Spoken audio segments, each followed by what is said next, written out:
you, Duncan, because it's kind of like meeting the co-owner of Google or, because you're going to probably be earning the same amount of money from Google at some point. If I do, I'll buy you a drink. So. Thank you. I want a drink too. I'll be there. But seriously, how do you, I'll talk about myself in a minute and probably won't stop, but do you have aspirations, ambitions? Can you see that in reality happening? Like Nifty Gateway becoming to the point where you don't want to talk to anyone anymore and you lock yourself away and grow your hair long? Yeah, I mean, I actually started in NFTs back in 2018, and it's been a really weird experience because back then when I would go to dinner parties and tell people what I did. I would tell them, I sell digital images where anyone can download them, but people pay lots of money, and they would just look at me like I was crazy. And even since then, the amount of recognition and like people who have gotten into NFTs has just completely like surpassed my expectations and kind of blown my mind a little bit. Where now almost everyone I talk to, even if they don't really understand NFTs, they're at least curious and they've at least heard of like NFTs and know what they are. So I really think that'll continue. I think NFTs are an amazing creative medium that's like at the early days of being explored, and we're going to see some really exciting stuff happen. And then, NFTs are still much smaller than the physical art world. There's still not nearly as many collectors and not nearly as much money spent, despite the fact that, I think it's much easier for people to collect NFTs than it is for them to collect physical art. So yeah, I think NFTs are just going to continue growing at the fast pace that they have been.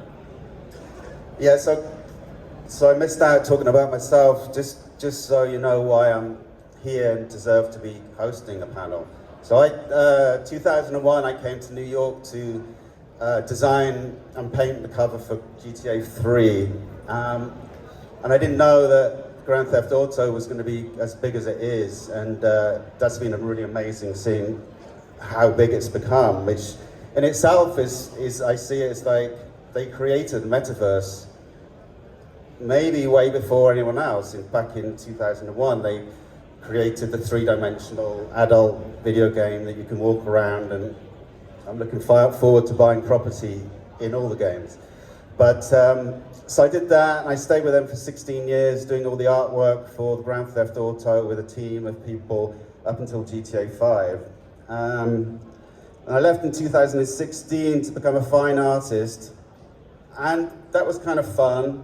And then the money started running out, and I kind of hated the dynamic of having to be friends with rich people, and the kind of like the desperation must have really been obvious. Like, I'm talking to you because I really need money, and maybe you're interesting, but basically I need a patron, I need someone to buy my work. So instead of being the senior artist at Rockstar Games, then I was like one-on-one talking to people of influence, suddenly I was the artist looking up at the rich person thinking, please, pay my bills. So then after 2 years of being a fine artist, I thought, this is the most stupid way in the world to make money and want to, expect to be comfortable. So I went back to illustration, started doing illustration, did it really well, and then NFTs came along, and it's kind of like I still think that I might be waking up at some point because the money that's being exchanged is crazy, and even the word non-fungible token is like, I feel like I'm going to wake up and go, there was this currency, and you could buy non-fungible tokens, and it was like, that's such a stupid name. How did you dream that? But anyway, so I'm doing 3 projects with NFT companies, and very excited to be involved, especially being here this week. It's just incredible what people are establishing. So you have 6,000 NFTs that you're selling? Yes, we created a collection of 6,969, very sexy, playful, provocative. So Miss Frais for me is a part of myself, and all of these girls with all these different emotions, they represent a point in time of my life when somebody or something made me feel a certain way. And my way of expressing it was through these paintings. So I would have this feeling, and then I would go and I would paint, and that would be my way to transform the energy of whatever that happened into my artwork, and that way bringing beauty into the world. And I also had the same thing because I've been an artist for 7 years here in Miami. I consider this my home. I came here, I went to Wynwood, and I saw that, like, wow, really, people are living their dream. Artists are here, they're painting on the walls, nobody's going to jail because they're tagging everywhere in Wynwood. And I was like, you know what, I want to do the same thing. And I started painting in my room every single day. I would do it. And at some point I had so many paintings that somebody told me, okay, you need to showcase them. You need to start telling people what you're doing. And that's very important for an artist, to go out there and tell people, listen, I'm an artist, this is what I do every single day. So social media, for example, is one of the outlets that I believe has given artists the ability to share what they're doing in a global scale. So it's not like, oh, my family, my friends, the people in my neighborhood that I invited to these art events. Now it's everyone, and the art events can be going on in a metaverse, or there's another app called Cyber that you can build your own kind of NFT gallery and connect your OpenSea account there and just send it to whoever, anywhere in the world. And that ability to reach out to potential collectors and clients, and it's just incredible. It's the possibility of living your dream and not having to go out there and be like, hey, please buy my art. It's actually the opposite. People are like, oh, let me please buy your artwork, and then they have these bid wars, and that's how the NFTs go into crazy prices. Yeah, it's amazing. Also, I was listening to a talk on this stage actually earlier, and the guy was saying that 88% of artists in the music world, 88% of the money goes to non-musicians, and that's probably the same in the art world. And it's such a disgrace that artists for so many, like for decades, have been putting up with them, having to wait 3 months, 6 months to get paid, and the gallery's waiting 3 months to get paid from a guy or a woman who's kind of like, oh no, I just lost loads of money and I can't pay you anymore. And it's kind of like, an artist can't afford to wait 6 months, but with NFTs, you're paid immediately, you're building a community. And I was thinking, no, are artists going to be too happy? Is the work going to suffer because artists are going to be too happy now? Like, you don't get the misery of no one knowing you, no one liking your work. You're not miserable because you haven't got any money and you can't get a girlfriend or whatever. It's like, immediately you have a community. If you can work with social media, you have a community, and people say, I love you every day, and you get that, they're going to be way too happy. Oh, is the art going to suffer because of that? I don't think so. I think, I'm sure the artist sitting here can speak more to this, but I would say, a lot of the art that's made is not necessarily drawn from suffering, and just because people have a lot of friends and have a lot of followers also doesn't mean that they're not suffering. So I think that there's, a lot that can still be drawn from. There's also a lot of competition. Like, if you go and you type NFT nowadays, you're gonna have thousands of projects out there. Not all of them are from actual artists that wanna do it, but like, you really have to search for that one project that you believe in, their community, their team, which is so important because you wanna know who is the people behind the collection. Are they real people? Are they just a bunch of hackers who are going to pull the rug and that's it, money is gone, project is gone? So I for sure there is it's going to be more and more people in the NFT space as we go. Next year probably it's going to double or triple. So but I also believe that each person that, for example, if you're meant to do something in this life, your people will eventually find you, your community will find you, and they will support you. And every artist have something different and unique, their own gift that they came to bring to this world. So I believe that just by doing more of these talks, informing people, I know there's a lot of live streams going on for people that cannot attend the event, but they're interested and they really want to learn more about how to get in this space. And yes, very good points. I feel like it's the first time communism has ever worked in the history of my, you know. It's quite a nice feeling, isn't it? Like everybody sharing and talking about community. When was the last time so many people talked about community before? Maybe in the 60s when they were hippies. So Duncan, what's your favorite piece of work on Nifty? I mean, I think it would be really tough for me to pick a favorite. It's like asking, you know, to pick your favorite child. I love them all equally. Only if you had 2 kids. Did that? I think you know, I think Pac is an amazing artist. I think part of what's so amazing about them is that they're never afraid to experiment with the medium of NFTs. So they're always doing all this crazy stuff that no one has ever thought of. And every time we work with them, we're kind of like excited, but also dreading it a little bit because we know that we're going to be pushed in new ways, and our system is going to be, you know, we're going to have to do things that we never thought of from a tech perspective, just because that's just the way Pac thinks, and they're such a visionary and like always thinking about what can I do that's never been done before. So yeah, the drop we have with them this week is actually a really interesting example where you buy an NFT called Mana, and then you buy in like a fixed number amount. So I could buy 5 Mana, but then if I buy 3 Mana on the secondary market, the NFTs automatically combine, and I end up with one NFT called 8 Mana. So it's this very unique, like kind of hard to wrap your head around concept that really pushes us to think about the medium of NFTs in a whole new way. I feel like many artists in history are notable because they helped redefine the medium that they work in. And that's one thing about Pac's work that I think is so notable. Yeah. To highlight one, but all the artists on Nifty Gateway are incredible. But we do have a Pac drop coming up, so I think it's worth talking about their work. Yeah, I was asking you and Nicole earlier, like, I didn't ask you your competitors or rivals with regards to business, but I asked you if you know, how do you judge if an artist is worthy of being with Christie's, because it's such a huge company. Was it 1877 it opened? Yeah, we're a little over 250 years old now. Yeah.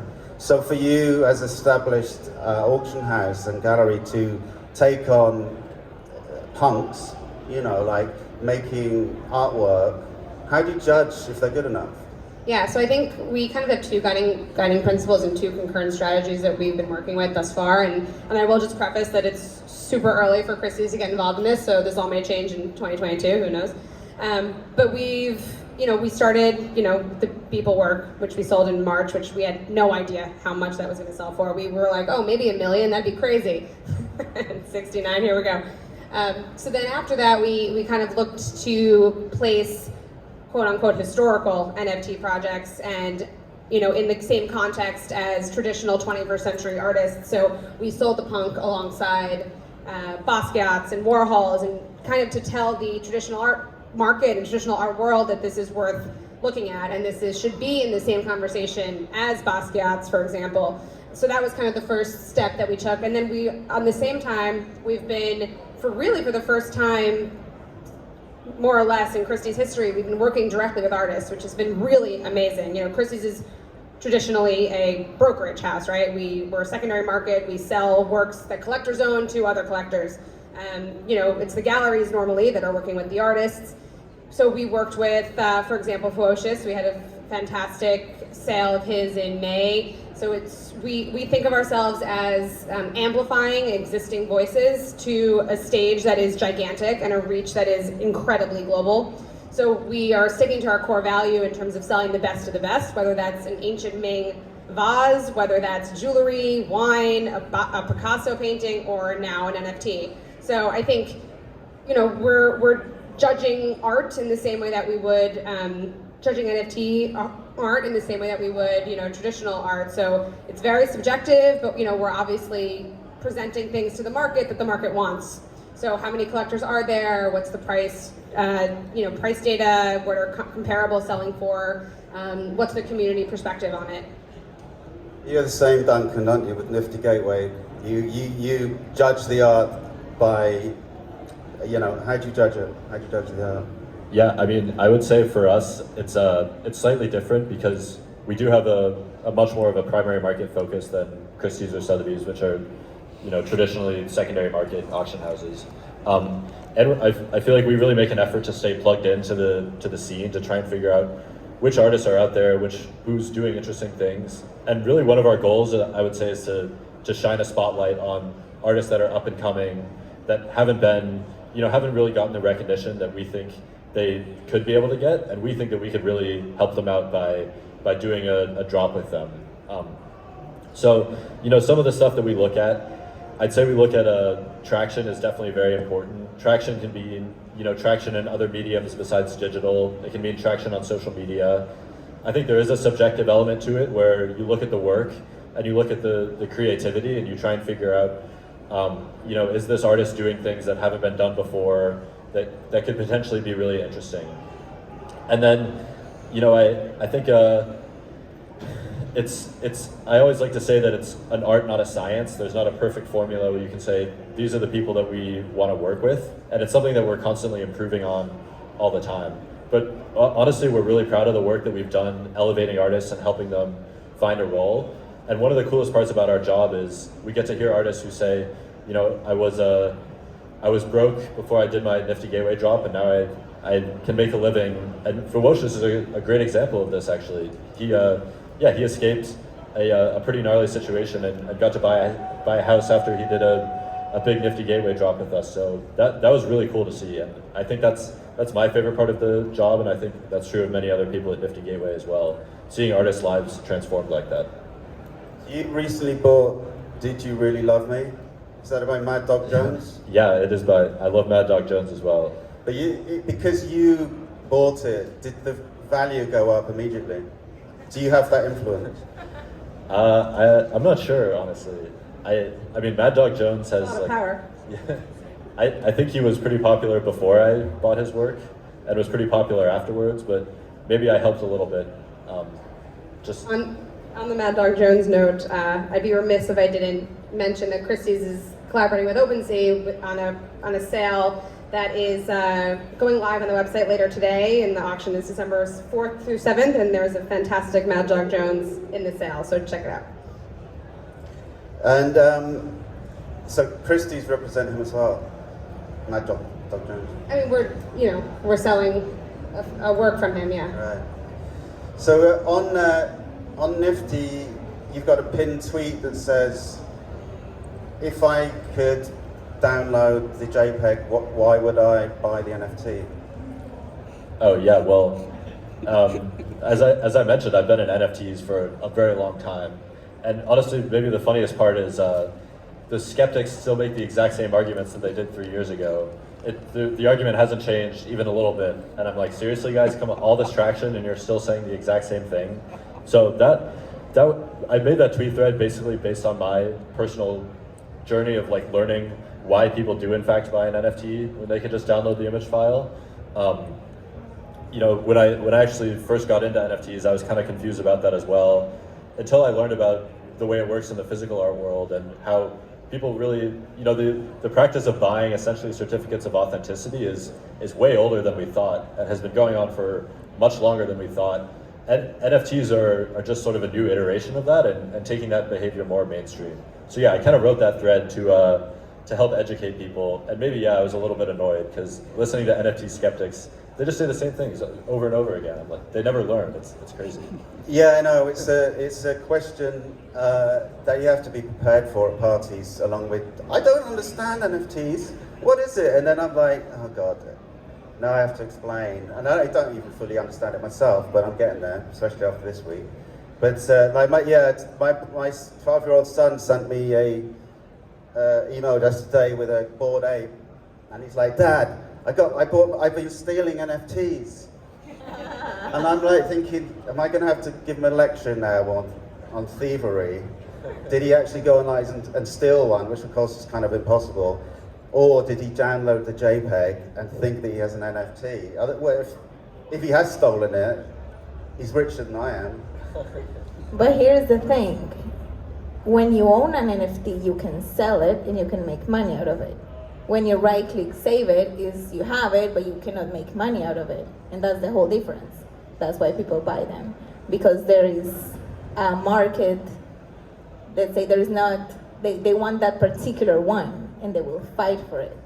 And that's a big difference. Yeah, you can save it, you can have it, but you're not gonna own it and you won't be able to sell it. Yeah. And you don't have bragging rights. Exactly. This is what amuses me about the whole, it seems that the only sense I can make of it is that you have bragging rights that you own a CryptoPunk and you're superior to your friend who doesn't have a CryptoPunk. And it's such an essential part of human nature, I find now. That it's always been like that. When I was a kid, you know, we'd buy one album a month and we'd have to learn to love it. And it might be really hard to buy that album. You might have to go to London to buy it. So, but now you don't have that. So NFTs create that stuff where you're kind of like, I gotta own something rare and brag about it, which is weird. We've got to wrap up in a minute, but I'd just like to say I am now with a gallery, Art Basel, who bought a gallery yesterday for, I don't know, $30,000 on DCentral. And so now I have a gallery after giving up on art. Ooh, congratulations, yes. So how was it for you, this experience? Has this Great. week taught you anything you didn't know? I learned that you have a gallery at DCentral. Yeah, that's the most important thing. I loved it. Let's do more of this. This is amazing. I love sharing information. This is my actually first time speaking in a stage. I feel really comfortable, very grateful. Duncan, did you learn anything extra? I mean, I learned something new I also learned you have a gallery, you know. But I thought it was a great panel. I actually did one yesterday at Nifty Basel, and it was so short. We basically just like introduced ourselves and like, you know, said what we were doing at the company. But this was like a pretty substantive conversation, so I feel like that's great. Great, I'm glad I survived because I was very nervous. Anyway, thanks very much, everyone. Thank you. Thank you so much. Questions? You guys. Just a round of applause for our panel real quick. Unfortunately, we are running a little behind. Otherwise, I would open it up for Q&A. I'm so sorry. All right, one more round of applause. Thank you, guys.